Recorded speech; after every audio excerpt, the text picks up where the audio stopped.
We still do 7 NUFC Matters show a week for free. But if you want to help support NUFC Matters, then there are a few ways of doing it. Hit the like button on each live broadcast and video. This helps the channel grow. Hit the subscribe button and select the all notifications bell so you don't miss a single show. If you want to help us financially, then you can join the channel using this button with the membership starting at $1.99 a month. Or you can drop us a donation in the chat using a super sticker. We're also looking for sponsors. If you'd like your brand advertised on the flyers for the show and featured during the ad break, then email John at nufcmatters.com to arrange today.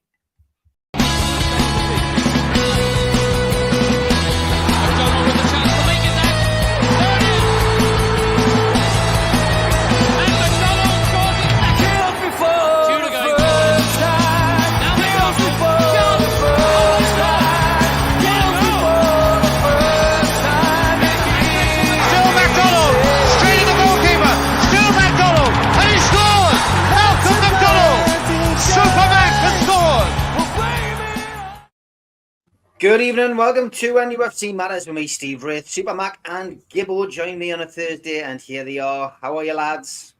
Good, thanks, Steve. Absolutely. Hi, John. Feeling better this week, Steve.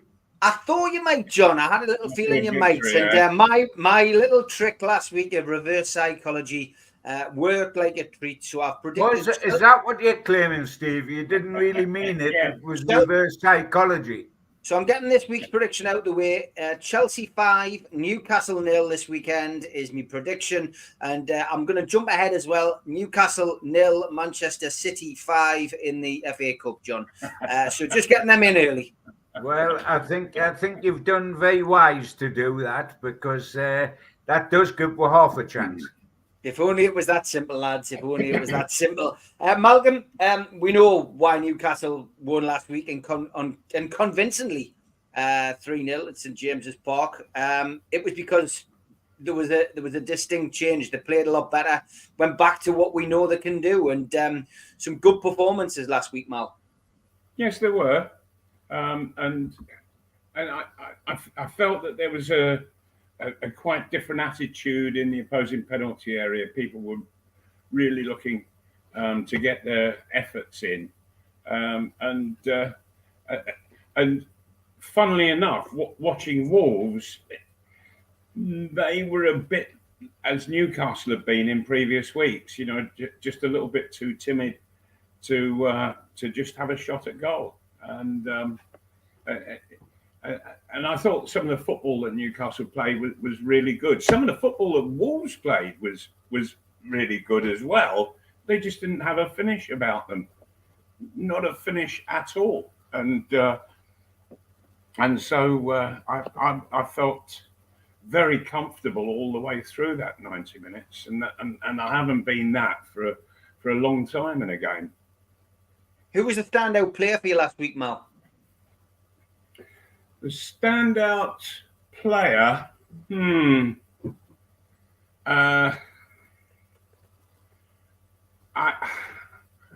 really not sure that any one individual stood out. I thought Almiron did a bit better than he usually does. Good question. Give me a moment to think on that. All right, okay, John. I think time to turn to Mr. Gibson for a minute. Much improved performance last week, John. For me, there were a couple of players in there. I thought the midfield was superb last week. I thought that they really did gel, and I think it's that old adage: you don't really miss something until it's gone. And having Willock back last week, John, was sure. Actually, Steve, I was just about to say that. Willock, I thought he did ever so well in the way that he came back. I think particularly in the way that he got himself forward. I think Willock was superb, and it was amazing. It was amazing in my eyes that he managed to do what he did, because it was about his third game in a week, and he's just come back from injury, and he did ever so well to do that. I thought there was a significant shift in tactics even though it was minimal. But they decided, because the way things have been and how gung-ho they've been, and that hasn't worked, their teams have just ran through them on the counter. They decided to be more tight defensively, more tight in midfield, invite Wolves onto them and hit Wolves with the counter with the pace we've got. And it worked well. Because of the wingers and in midfield, Willock adding his pace to the midfield pot. And we didn't have the percentage of the ball we normally have in that game with Wolves because we sucked them in and hit them on the counter. What that did was make us much tighter at the back, which resulted in a clean sheet and meant we scored 3 goals because of our business on the counter. And I thought Willock was very much part of that. I also thought Shaw was absolutely outstanding. I mean, he's passing on all 3 goals. He passed the ball from his own penalty area, long balls. If you remember on the first one, what a transfer of the ball from his penalty area out to the left wing, and we went on and scored. I mean, that was Beckenbauer. Yeah. I'm not hastening to add that I'm saying Shaw's Beckenbauer, but his passing on the day, he passed terrific balls for all 3 goals. And I thought Fabian Shaw, who at times when we were gung-ho was getting sucked out of position and charging upfield, etc., we weren't gung-ho this time. Thank you, Eddie, for doing that, because at least it was a change in tactics when I think we required a change in tactics. But I thought Shaw was a class act on the day. And for me, that is why he's the only Newcastle United player who started all 27 Premier League games this season. Now, Almiron is the only other that's played in all 27, but he's only started 22 with them. The rest were as a sub. But the only man that started all 27, I think Bruno's got 26, Trippier's got 25, etc. The only man to start every single Premier League game this season has been Shaw. And I thought that the way he played against Wolves is the reason why he's played all 27. Sure. Also, John, I would say that that our dear old left back, who's been taking a fair bit of stick, that he had a much better game.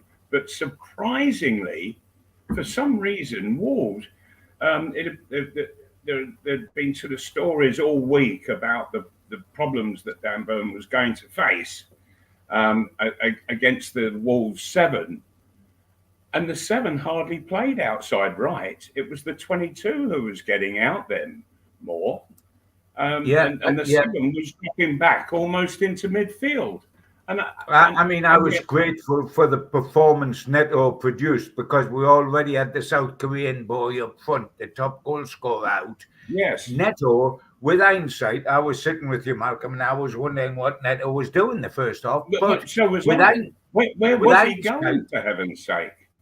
But with hindsight, he went off at half-time injured, and so did the goalkeeper.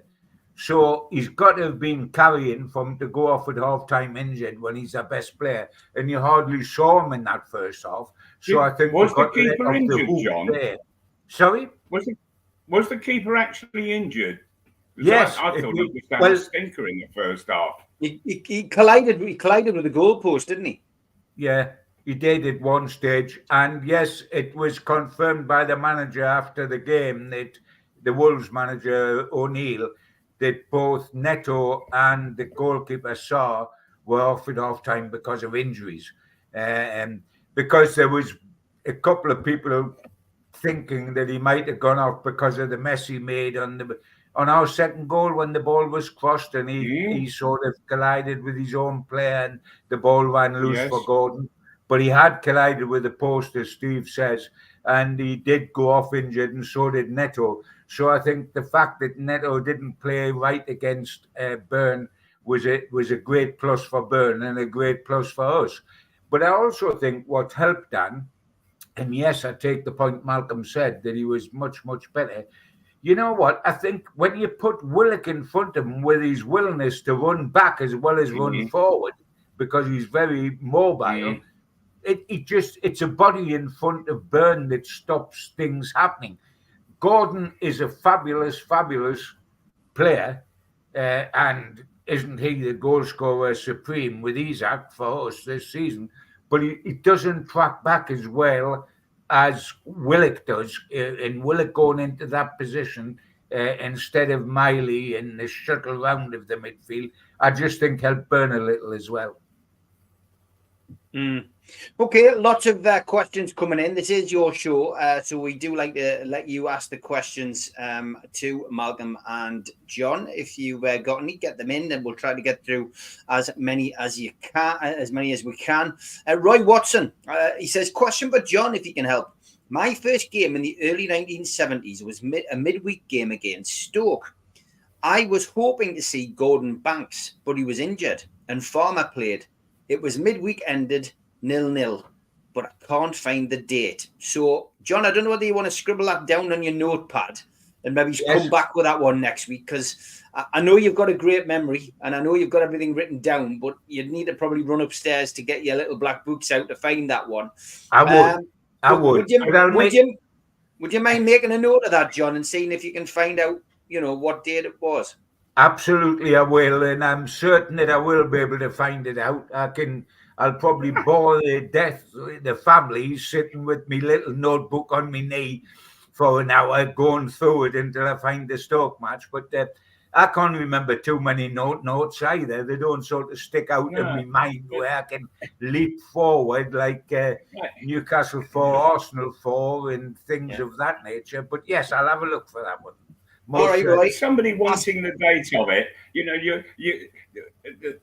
that often people will say, I can't quite remember the score on that game, or I can't quite remember who it was that we were playing on that particular date. But I've never known anybody want the date of a particular game. He might be trying to calculate how long it is he supported Newcastle, how many years he's had misery in his life. Because it was his first game, right? Yeah, that could be it. Alan Thompson, good evening. I'm surprised that it hasn't stuck in his head. Sometimes it's hard getting the date. Yeah. Question, John and Malcolm, do you think the club will cave in on compensation with Dan Ashworth, says Alan? Well, my take on that would be it just depends what you mean by the word cave in. Newcastle have said, right, 20 months on gardening leave unless Man U cough up the compensation door. Manchester United, that was predictable from Newcastle as long as they were willing to take a tough line, and I'm delighted they were. Manchester United's reaction was predictable. Oh, we're not going to pay a huge amount of compensation. We're more than happy for him to serve out his time on gardening leave.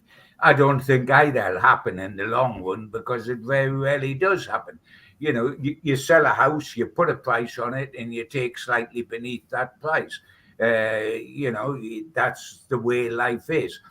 I think that Newcastle, whatever happens, will keep him on gardening leave during the summer transfer window because of what he knows and what he doesn't know and what he could do to help them.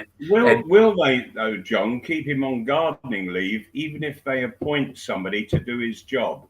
Well, of course, because he's finished in the club. The position's empty now. You put somebody into his position, it doesn't change him being on gardening leave, because as long as Newcastle continue to pay his wages, his contract up, they can keep him on gardening leave for the whole of the time. It's going to cost them that. And with respect, they're not short of a few bob, so they can, if it's important, if pride comes into it, if they want to set an example, they will keep him on that gardening leave. Right.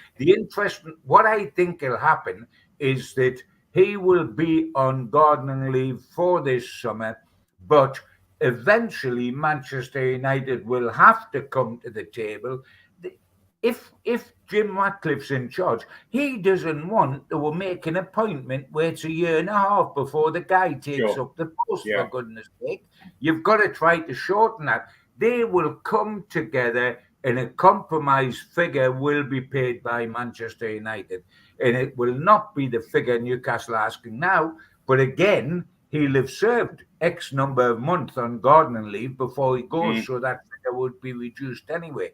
So I don't think they'll capitulate in that terms, meaning they suddenly say you haven't got to give anything or give us 5,000 quid and he can go. I don't think they'll capitulate, but they will agree a fee with Manchester United. But I think Manchester United are happy to let Newcastle rot for the moment. Newcastle United are happy to let Manchester United rot because they think they don't want Asher. They don't want 20 million now. And Asher going in tomorrow morning to Manchester United and then having the whole summer transfer.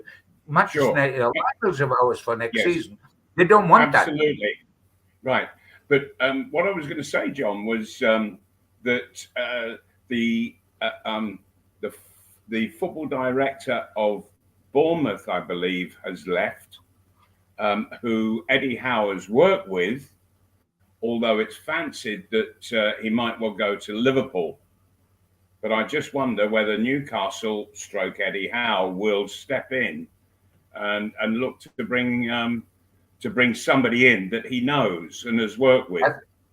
I think it's Hughes or whatever they call him. And it's a natural presumption that 2 and 2 make 4 when you think Eddie worked with him in that position at Bournemouth. And I believe, if I've got this correctly, actually played with him at Bournemouth. That's right. Yes, they did. The guy was in the same Bournemouth side. The trouble is, I'm told by reliable sources within the game that he is lined up for another job. In the 2 and 2 Liverpool doesn't make 4 in this case; it makes 5. That Newcastle isn't going to be his destination.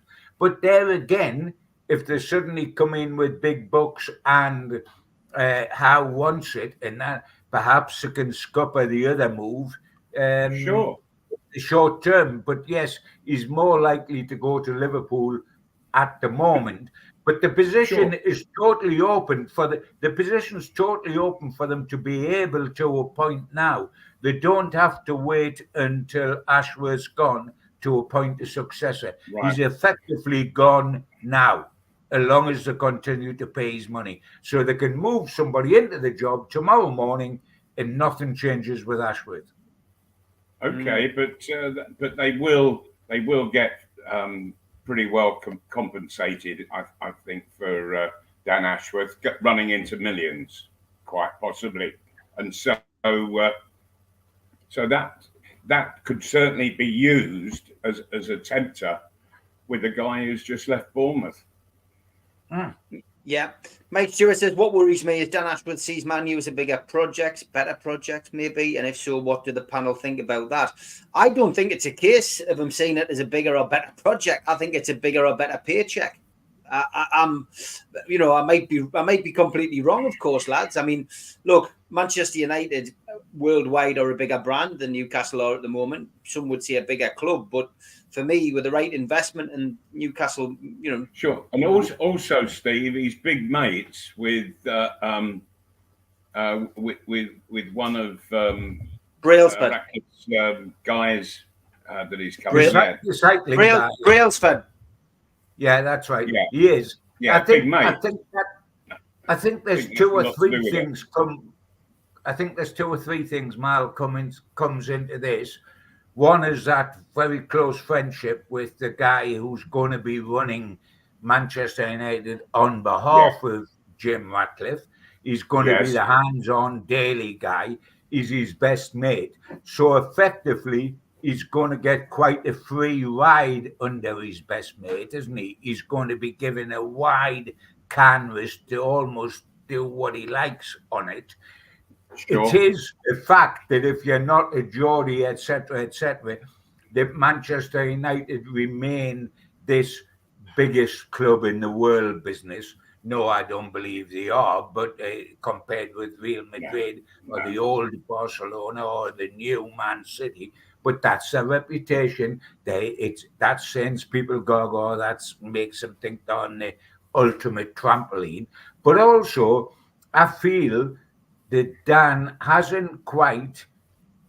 feels himself, he hasn't quite got the freedom to do anything he wants at Newcastle United, that there's more constraints upon him, that he's also got to work in tandem with Eddie Howe, and are they both in line politically in their thinking, etc., etc. I think he's found what he anticipated happening at Newcastle United isn't quite, as Keegan famously said, it's not written in the book like that. It's not written in the travel brochure. It's not quite the way I was expecting it. I think he's probably finding it, John, very frustrating. This FFP thing. It's limiting what Newcastle are able to do. It's stifling. But to be honest, I think true. I think it's to an extreme which isn't acceptable. But true, but a lot of what he does, a lot of what he enjoys most, he's in charge of all the things from right at the top level of buying all the way through the club. But what he enjoys, what he loves, and what his basic thing is, he loves the youth development. He loves to get the kids. And of course, a lot of his reputation, people don't realise, was almost doing that at Brighton. It was unearthing pebbles on the beach that turns out to be diamonds, and a lot of them were above 15 and 16-year-olds, but there were players nobody had heard of. He bought the club and then they sold them on for huge profits, and he likes to develop that side of it. And Manchester United are very, very short on that side of it. But I just think that it's a lot of little things that have turned his head. And if the person that's going to employ you is your best mate, I mean, his best mate isn't employing him at Newcastle, because Eddie Howe's not his best mate, and I'm not suggesting there was anything between Howe and him, like hating each other, not at all. But it wasn't like two buddies. It will be like two buddies at Man U, and not buddies with the manager. Buddies with a man more important than the manager, the man that's going to run the club on behalf of Jim Ratcliffe. And I think, and of course, it's Man United. At the end of the day, as much as we think there's only one United, most of the rest of the world think that if there is only one United, it's Man United. And so that blurs your thinking. And as Steve says, money becomes involved and they will pay him a fortune because you look at some of the deals Man United have done in the transfer market, it's frightening. The money they've wasted. It's frightening. Oh, dear me. Yeah. Who is it they spent 90 million on and he can't get in the side at all? And it looks like he'll be moving on this summer. Well, Anthony's the big name. Anthony's the big name that is an absolute disaster, and they spent a fortune on him. Mm-hmm. I mean, the only club that's done as bad or worse as them in the transfer market is the team we will be playing on Monday night. Chelsea. Yeah, absolutely, John. Yeah. Lots of questions to get through, guys. So I am going to interject and move on swiftly on this because there are a few questions coming in. This one from Ian. Good evening, Ian. All right, Steve, Supermac and Gibbo. Hope you're keeping well. Question for the lads. Do you think we are worse off as a club since Amanda took a back step? Do you think she's a perfect figurehead for us? I mean, I think because we don't see as much of Amanda and Mirdad in the papers and media, it does feel as if there's a back step. She's come out today. She's been interviewed in Saudi today. I haven't had time to see it. I've been out all day. But lots of interesting sound bites seem to be coming out of that. One that's made me chuckle was that when they came to the club, they had a manager who didn't want to come in every day. I wonder who that could be. But yeah, Amanda Staveley. Yeah, I mean, she is a good figurehead, isn't she, Malcolm? She came in. Yeah. She's what we all remember as the person who bought the club, even though it was PIF with the majority of the money. Right, but when the deal was first struck and she first came into the club, then there was a heavy demand on her to be right at the forefront of it all. Plus the fact that she's very photogenic, and that always helps. You know, a lovely lady in football always makes a good picture. But now, behind the scenes, there's an awful lot of hard work and nitty-gritty to be done, to be organised, and so on and so forth. And I think that she's busy beavering away, making the club a much better place than it has been over the past couple of decades. And there's a lot of work to be done. There's certainly a lot more people coming in, so the jobs are there, but everybody needs to be well led, and also for there to be an eye on what they're doing, how they're doing it, and is it paying off for the club? You know, and just to walk around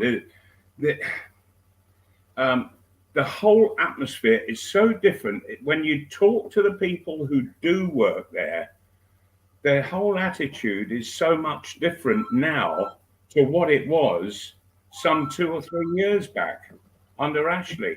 So different. And I think that Amanda, she can be held responsible for a huge amount of that. I think she's just brought in good vibes into the club. I take all that aboard. When Amanda first come in, she was terrific at running things, doing hands-on. A lot of appointments have been made since, when you think of Eels and Ashworth, although that's changing, and several other people just below that level of good people have come into the club. So that a lot of what she had to do in emergency is now being done by her appointments and the appointments of the rest of the board, of course. What concerns me is that regardless of what happens, and yes, there is this feeling that while shareholding's been reduced, which it was always going to be, and while other things are going on with a court case and the shift is happening and is smaller, my worry is that somebody has got to be the hands-on people in England, because 80% is owned by the Saudis. That's fine, but the Saudis are in Saudi Arabia, and somebody's got to be here running it. Yes, they may report every day back to the Saudis before a decision can be taken, but you still need people hands-on here. And if it isn't Amanda or her husband, it's going to have to be Jamie Rubin. But somebody's got to do hands-on here, and we've got to make certain that continues to happen, be it Amanda and her husband or be it the Rubins, but we've got to have hands-on here. The major decisions may well be made abroad, but somebody's got to be sitting at headquarters, haven't they? Yeah, definitely have. Okay, we are halfway through the show, chaps. Time for the ads. A big thanks to all our sponsors, Skips and Bins. Go to their website, skipsandbins.com, email inquiries at skipsandbins.com, or telephone 0800 25 45 25 3, easy contract free and pay-as-you-go waste collection. Thanks to Mr. Vicky's Sauces, handmade in Cumbria. Go to their website, mrvickies.co.uk, email info@mrvickies.co.uk, or telephone 01768 210 102. Thanks to United Group Travel. Go to their website, unitedgrouptravel.com, email info@unitedgrouptravel.com, or phone 01670 632 460, or mobile 0791 666 4174. They're a local company from Morpeth, and there are no strangers on our tours, just friends you haven't met yet. Big thanks to Media Arts for all the help with the video side of things. And if you want to subscribe to the channel, hit the subscribe button under the video. Click the thumb up to like the video and click share to your social media. If you want to help the channel financially, you can pay a one-off £25 fee. You get a cup, a scarf, a pen and a membership card and entry into the NUFC Matters monthly draw. Email john@nufcmatters.com for more details, or if you've got a smartphone, scan the QR code now and it takes you straight to the membership pack. We also support the food bank on this channel. Go to nufcfansfoodbank.co.uk and you'll find the matchday bucket. You can make a donation virtually today. You can also find us on iTunes, Spotify and other podcast providers. We also do events during the year. NUFC Matters Live will be at the O2 City Hall on Friday the 2nd of August for an evening with Rob Lee, one night in Antwerp. Tickets start at £15 and you can get them from ticketmaster.co.uk. An evening with the entertainers takes place on Friday the 24th of January 2025 at the Tyne Theatre and Opera House in Newcastle. Telephone 0844 249 1000 or visit the website tynetheatreandoperahouse.uk to buy tickets today. You can also catch me on the North East Footy Breakfast Show live on Toon Radio weekdays 7 till 9 a.m. on DAB, smart speakers and the toonuk.com. And don't forget, tickets are on sale for the summer event, which is the 20th of July, 5 o'clock until late. And that is in aid of Dementia Matters. That is the charity we have chosen this year to donate the money to. It's a tenner a ticket. You can get them from nufcmatters.com or from newcastlelegends.com. There'll be a Q&A with Supermac and Gibbo. Ask George is going to do a little bit as well, and the Long Sounds will provide the live music on the night. So get yourself along to that. Should be a good event, and we've got a big turnout, I think, from people who present on the show as well. So it should be a really, really good night. Okay, let's get back to the questions. Got a lot of questions tonight, and the date. I think we got it through there. Now, did I save it?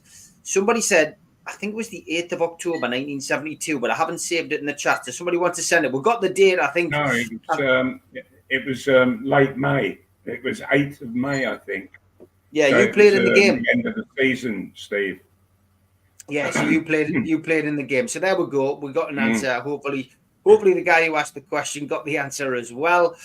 Neil Charisma says, I seem to remember Supermac after his retirement coming back and scoring in a testimonial at St James's Park. Can the lads recall the testimonial he played in? Did you do that, Mal?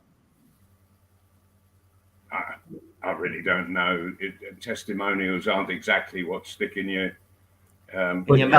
Malcolm, totally you would know, but I'm suddenly thinking alive.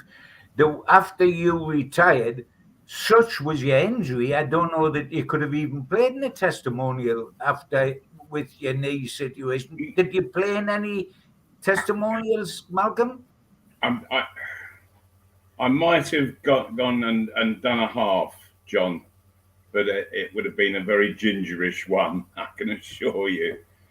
The injury was serious enough to make it hard to do that sort of thing, Malcolm. Oh, yeah, very. Yes. Yeah. Okay. 8th of May 1972 was the game. Thank you, Les, for keeping an eye out on that. And quite a few questions coming in for you, Mal. We'll sometimes get them all for John, but they're piling in for you tonight. Blue Rhythm Boy says, question for Mal, would he trade the career he had for a chance to start afresh and sign for this Newcastle team in his prime? More chances of a trophy, question mark. Well... This team hasn't reached a cup final. I got to 2 with Newcastle, and I was only here 5 years. That was my first thought, Malcolm, was that you made two Wembley finals, of course. Well, they made the league. This team made the League Cup like you did, Mal. Yes, they got to the League Cup final. Yeah, but I'm a final still ahead. Will they get to the FA Cup final this season, Steve? No, they'll get beat 5-0 off Manchester City, as I mentioned at the start of the show. That's my prediction. Right. Well, good lad. So, you're trying to trick. if you keep your promotion, if you keep your forecasting going, we'll end up being relegated this season because we'll lose every match 5-0 in the hope that it's reverse psychology. Yeah, correct. That's exactly it. Yeah, this is where I'm going. Everyone who didn't tune in at the start of the show, I haven't gone mad. It's just my reverse psychology, but don't tell anybody. Andy Ford, a question about both of you. If Newcastle stay at St James's Park, they will always be behind the big six. We make about £1.5 million a game, whereas Spurs make nearly £5 million. St James's Park equals top half finish at best. So should we move grounds, Malcolm? No, I don't see why they can't. The whole ethos of planning has changed quite considerably over recent years, and so I think that there is massive scope to make a bigger stadium or turn St James Park into a much bigger stadium than it is now, and I don't think there will be a need to move, and but plus the fact that the stadium isn't the size of the stadium, the capacity isn't as great as back in the day when I was playing. That because there is such massive income coming from so many different things, from sponsorships, from and so on and so forth, that what actually comes in through the turnstiles isn't that important to when I was playing, and so the whole economic structure of the game has changed significantly over recent decades. But nevertheless, I still believe that the new people who have taken over at St James Park, that they will look to increase the size of it, and that who knows, what is it now? That it's 52 and a bit, 52,000, and yeah. who knows if they can in some way, if they could level all of the roofs all the way round, that would probably bring in another what, I don't know, 14, 15, 16, 17,000. So okay. yeah, and there's one thing that absolutely fascinates me about that ground, and that is how easy it is to get to the ground before a game, and give it 3/4 of an hour, how easy it is to get away from it. There are some grounds that I've been to, gee whiz, from about 2.5 hours before a game, the whole city centre's clogged up with traffic. Yeah. And I think that what we actually have in St James Park, in the centre of Newcastle, is absolutely fantastic. It's unique. It is unique. And just before I ask you, John, Ian says Malcolm played and scored from a Terry Hibbert pass in Willie McFall's testimonial. I was there. Oh, right. Oh, it was Willie's testimonial, was it? Ah. So there you go. Right. He didn't get a testimonial until what? Into the 80s. Yeah, so it could have been a bit later. So there you go. So, John, it's an emotive question. The stadium. We know Newcastle are doing feasibility studies on the ground at this moment, and we will probably hear something, in the next few months, you would imagine. But what's your feelings, John? Yeah, it's interesting. They are doing feasibility studies, and they're going at great length, and so they should be. And then they will present their feelings. They will try naturally to exploit the situation financially as much as possible, and we would want them to do that, to give Newcastle that much of a greater chance.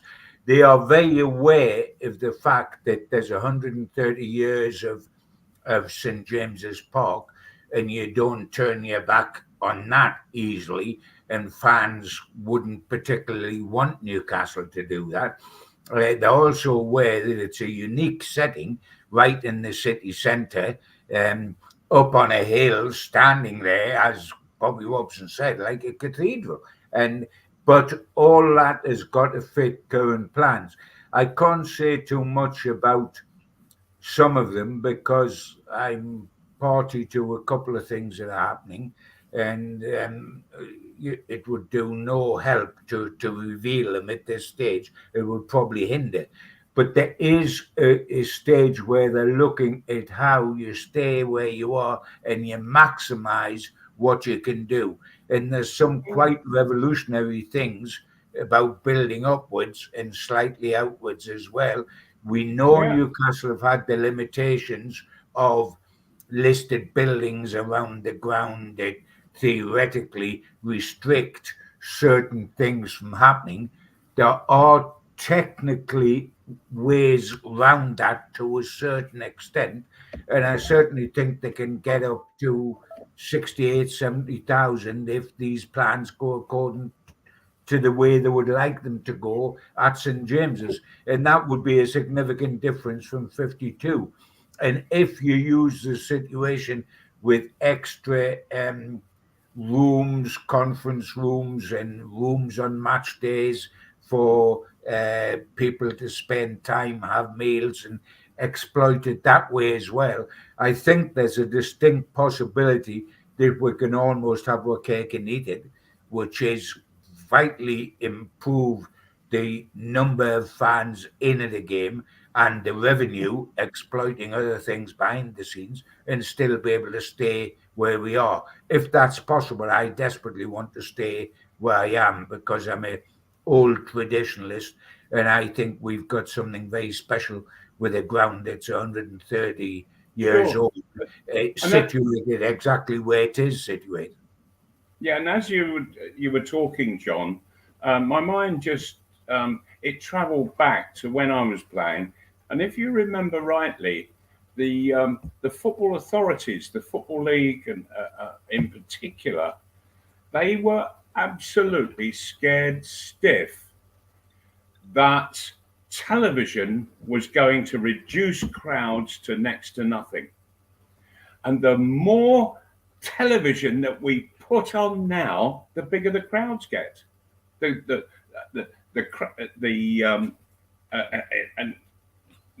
all the matches are sold out pretty much in the Premiership, and yet there is so much other income coming in, but the ground is absolutely full. And yet you can see it on screens all over the place in all sorts of yeah, I mean, you're right. Television has been an absolute disgrace for the fan that wants to be a fan on match day, and they've got away with it because of the shed loads of cash they put into money, and the individual clubs. But they've absolutely, I mean, we have suffered horrendously this season. 8 o'clock kickoffs at night in London. You can't get back on the train after the game. It's happened left, right, and centre. Yet Newcastle sell out every away game. The allocation of tickets that get are sold out, and it happens up here. The fans have been absolutely magnificent. No thank you to television, who've been an absolute disgrace to the fan who wishes to be in a stadium and not sitting on a couch at home. But John, the fan in the stadium is not the television's customer. It's the one sitting in the armchair at home watching the screen. That's who they're seeking to please. Of course it is. Of course it is. But I mean, their actions, if the fans didn't care enough, their actions could have killed the game as a spectator game. Sure. Because if everyone stayed away and said would see it on television. But the true Newcastle United fan wants to see it with his own eyes, not through a television lens. Yeah. And that's something they cannot beat. So it allows them to get the cake and eat it, if you like. But I so admire Newcastle United fans who say, I'm going to support my team on the terraces come hell or high water. And they go to London and they can't get back. What do? Dusk on a by the side of the Thames on a park bench, or go into a little B&B in King's Cross. They're magnificent. They are truly magnificent. I'm cynical about television in the way they roughshod and ride roughshod over fans kickoff time wise. You know, if you've got Newcastle against a London club, don't put it on 8 o'clock at night on a Saturday when they can't get home and there's a Sunday service on the Sunday, for goodness sake. Try to consider the fans, because if you take it to its ultimate, they could do live every game in the Premier League and say the Championship and play in front of empty stadiums and just have cameras in and stick it in and make it a couch potato sport where you just sit at home, get fat, and watch a succession of matches on the television from 8 in the morning till midnight. It is a great sadness, because I was brought up in an era older than both you guys, Malcolm as well, from his playing days. But, you know, where supporting your team was all important. And if you go back to when I was a little Ben, it's the only way you could see your team was to go and stand on the terraces, because there wasn't television all over the shop doing it all. You know, the cup final was something unique and quite an occasion for all to be able to sit in front of a postage stamp black and white telly and watch Newcastle win the cup 3 times in 5 years. But but I think getting back to the ground, I think there's ways around it that I hope pan out, whereby Newcastle can expand a little bit and expand upwards as well as slightly outside and make a significant difference to the capacity, and it still allows them to stay where they are, because that for me is a win-win situation. Yep. Okay, lots of developments on that. We'll just wait and see how it pans out. Alan says, Malcolm, did you ever replace your dog? I once met you at the cat and dog shelter. You were handing in your old dog bed, etc. We all remember the dog used to cause mayhem on this show. We do. It absolutely did. It's been replaced, of course, by the woodpecker. It's been quiet today. Yeah. No, Billy hasn't been replaced. I'm sorry to say, it just wasn't the right thing to do at the time. But and also, we were so incredibly fond of him that you have to grieve your lost pets, I think, and it needs time. Yeah. Mark Bayer says, he says, build a state-of-the-art stadium on Leazes Park, but pipe the smell of hops through the air conditioning system for 80s nostalgia. Great idea. Question, says Ike, for my childhood hero Supermac. To my knowledge, you were only sent off once for, in your words, a very late tackle on you. My guess it was either Terry Orith or Ralph Coates. Please help. Now, for Newcastle, I do recall being sent off in an Anglo-Italian game, and it was and Terry Hibbett and the little right winger of so 2 little fellas, they were sort of they were 2 or 3 they were a sort of yard apart and going yeah with a fist clenched and what have you, and the ball had gone out and it was our throw, so I walked in a straight line, and which left me going through the middle, and I just pushed each of them in the chest to push them further away from each other. And I got the ball, turned round, and the referee was holding a red card up. Yeah, I got sent off for that. But now, I don't think I got sent off on any other occasion playing for Newcastle. I think that was the only one. Okay. I meant Terry Yorath was mentioned on there. I did get sent off playing for Arsenal. And ironically, the game that I missed through the suspension was up at St James Park against Newcastle. Yes, he could be a naughty boy, and I thought everybody had turned to see the ball down by the corner flag, and I whacked him. And it was just the referee. He was looking over his shoulder. The one person you didn't want to watch. 10 minutes left. Neil Charisma says, can Supermac tell us about his relationship with the feisty Stan Bowles? Rumours of a £500 bet between you two and him not being too keen doing superstars. Well, it was pretty much a newspaper thing. I was writing. I throughout the time I was at Newcastle, I wrote a column with the Sun newspaper, and Stan Bowles, he had come out publicly and said that he was going to score more goals than anybody over the season, and I just finished top goal scorer in the first division, and well, personally, I reckon I was going to do it again all over the following season. And so I just said to the Sun, right, come on, let's wind him up.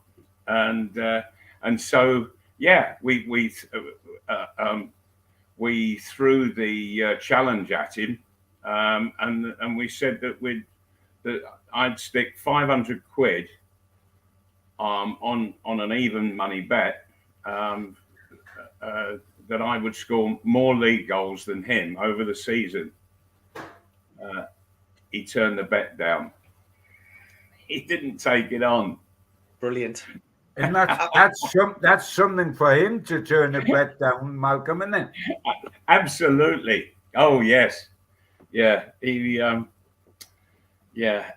remember him when he was playing for Nottingham Forest. Brian Clough had taken him up there. Yes, he did. Yes, QPR, and we played there on a Saturday afternoon, and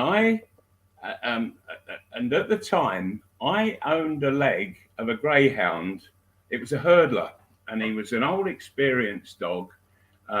He had got a great track record, and he was running at the White City, and so my intention was that I'd go back on the Arsenal bus to Southgate, North London, and where my car was parked, and then I'd get out the bus, into my car, go round the North Circular, and finish up at the White City, and I would get there in time for his race, because being a hurdler, and it was an open race, they always put those on in the second half of the programme.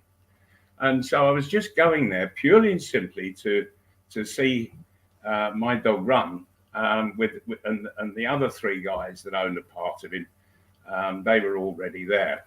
And as I was coming out of the Nottingham Forest ground, heading towards the bus, there was Stan Bowles.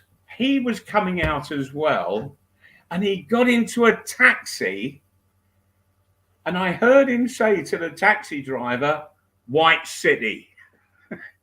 and so he took a taxi from Nottingham all the way to White City in West London. So I arrived there, and I was walking through a bar to try and find the other three guys, and it was a big, long bar there at White City. And I'm walking along, and there was a little group of people, and there was Stan in the middle of it, and already in amongst the feet was a pile of torn up betting tickets, where all the losers, and this pile, and So anyway, I said to Stan, I said, look, I've just seen the trainer on my way in of the dog I've come to see tonight. I said, I've got a leg of it.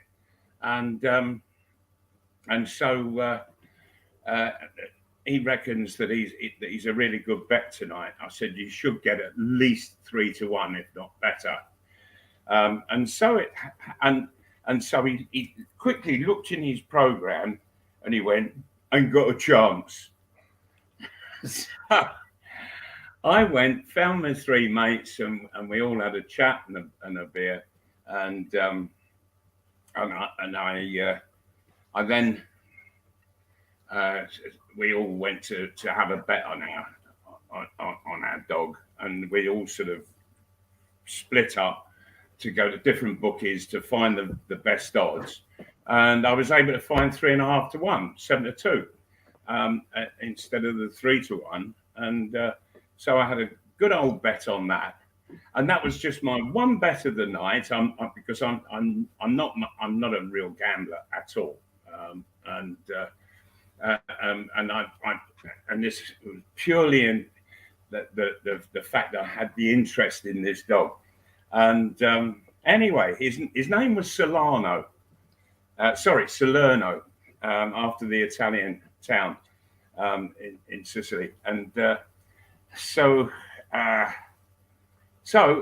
out he's come from the trap, and he's absolutely walked it. Over the hurdles he went, and he just sailed on beyond the 5 other dogs and won it by a country mile. And so I went back, and there was this group again, and the pile of tickets had grown like almost treble in size.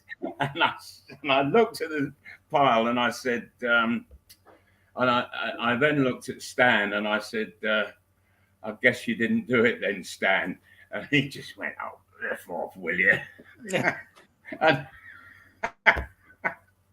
that was about the last that we ever spoke. Yeah, you know, when he turned down your 500 with him one time. Sorry, John. When he turned down your 500 quid bet, it's a shame he didn't turn down a few other bets as well. He might have absolutely had a couple of quid. I mean, it got so bad when he was at QPR, and you would know this, Malcolm. It got so bad when he was at QPR. His missus did a deal with the manager of the club that instead of him being given his wages, she was given £60 a week or something to buy food for her, Stan and the Benz, and the rest of the money was kept by the club for him, so that he wasn't able to go and bet on everything that moved. And that's quite incredible when you think of that these days, you know, being able to do that, giving the missus 60 quid and saying the rest of the money is going to be kept in hock for you. We're going to have to draw up late for getting ready for games. We're coming up to the hour mark, and the first time caller is still trying to get through. I'm not sure which house it's at, but it's mine. I'm getting absolutely. It's my house. The phone has rang since we came on. It's brilliant. Okay, Newcastle travelled to Stamford Bridge on Monday. It's an 8:00 kickoff live on Sky Sports. A little bit early for team news, but Newcastle certainly looking in a bit better shape than they have done over the last couple of months, which is good news. And Bruno and Anthony Gordon still walking the yellow card tightrope. Bruno, one yellow card away from a 2-match ban. Anthony Gordon still 2 yellow cards away from that. Chelsea, Fofana and Kunku, Reece James are all still sidelined. The availability of Lavia, Badiashile and one other are yet to be established. They're fresh doubts over Levi Colwill, Ben Chilwell and Mark Cucurella, while Conor Gallagher has a virus. John Brooks is the referee for the game this weekend. This is his 3rd game of the season for the Leicester official. We had him for the 2-1 Premier League game against Liverpool when we lost 2-1, and the 3-1 success at Aston Villa. Jared Gillette is on VAR. So We all know my prediction, lads, with my reverse psychology. Malcolm, big game this, Mal. This is a 6-pointer. Newcastle getting another 3 points further away from Chelsea. It puts us into a nice position. Sure. Yes, absolutely. And if you remember, I am still seething from the cup defeat there. Yes. When they beat us in the League Cup. What was it, the 6th round, I think. And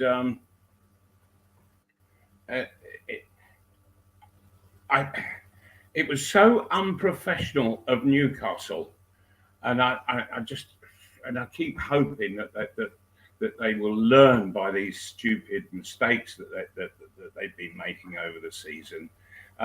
That Newcastle were 1-0 up into the last 4 or 5 minutes, and there's Shah in the Chelsea penalty area. And you think, what is the centre half doing there? We're 1-0 up, for heaven's sake. Let's just kill the game and have it absolutely tight at the back. Let's make no mistake. And of course, Chelsea nicked it in injury time, and they got back into the game. It went to penalties, and the rest is history. And I was absolutely livid. I was seething about it. Sharp, he's such a good player, but what the hell was he doing? He's got such experience as well, international and club level. What was he doing in the last couple of minutes when we're 1-0 up in the Chelsea penalty area? And of course the ball went to him, and it was lost by him. And Chelsea went straight up the other end, stuck it in the net, and Shah's looking a dummy as he was coming back across the halfway line. Kill the game, for heaven's sake. So, on that, I just hope that it winds the players up, the memory of that game and what happened at the death.